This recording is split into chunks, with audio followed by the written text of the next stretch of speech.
Are you thinking about shooting an online course but worried that your speaking voice doesn't quite make the grade?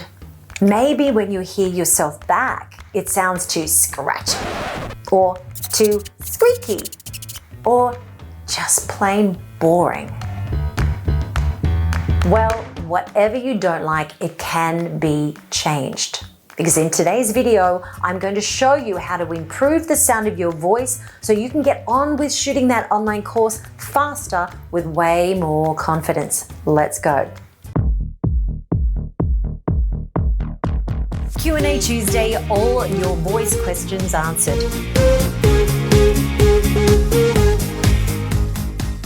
Hi, I'm Elisa James, founder of the Voice of Confidence Public Speaker Training Program. Today, my goal is to give you some actionable steps you can take to improve the sound of your voice for online course creation. Let's dive in. The first thing you need to do is work out what you don't like about your voice and what might be annoying or distracting to your listeners. Here's the thing, believe it or not, your voice is actually not the main star of the show. It's your message. It's your teaching. It's what value your clients get from working with you. However, if you have something extremely annoying or distracting about the sound of your voice, people are going to shy away from you. Think about listening to a voice like Fran Drescher in The Nanny.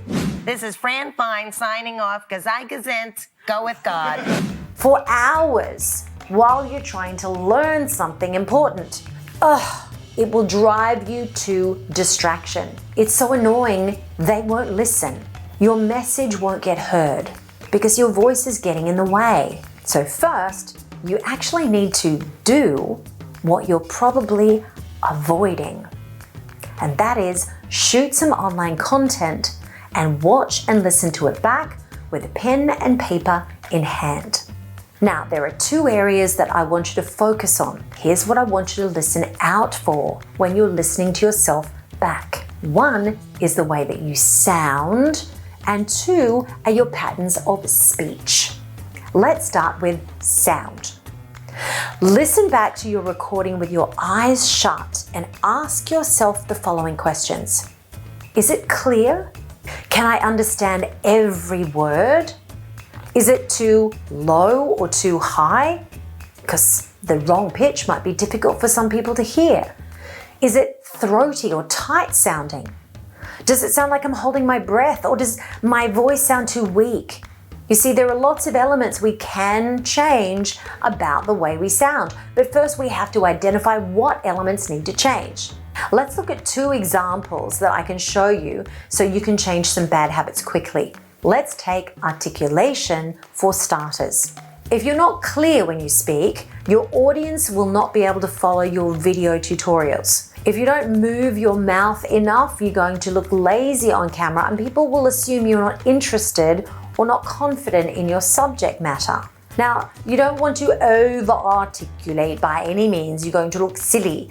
But if you do want to be clearly understood, then shape your mouth correctly when you speak. Stand in front of the mirror and watch how much you open your mouth. Can people read your lips easily? If so, then you're on the right track. Next, let's look at airflow as the second example. If you feel that you're holding your breath when you're speaking, you probably are doing just that.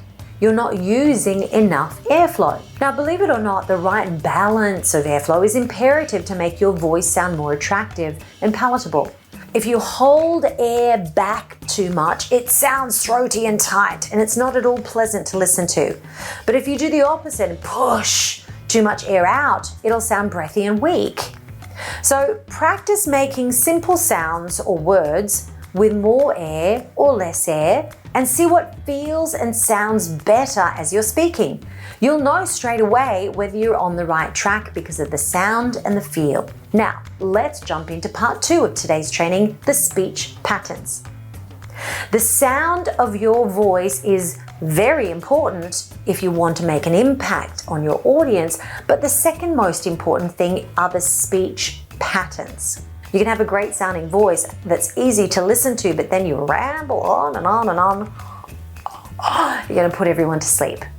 So now, what you're going to do in the next feedback and analysis, you're going to ask yourself the following questions.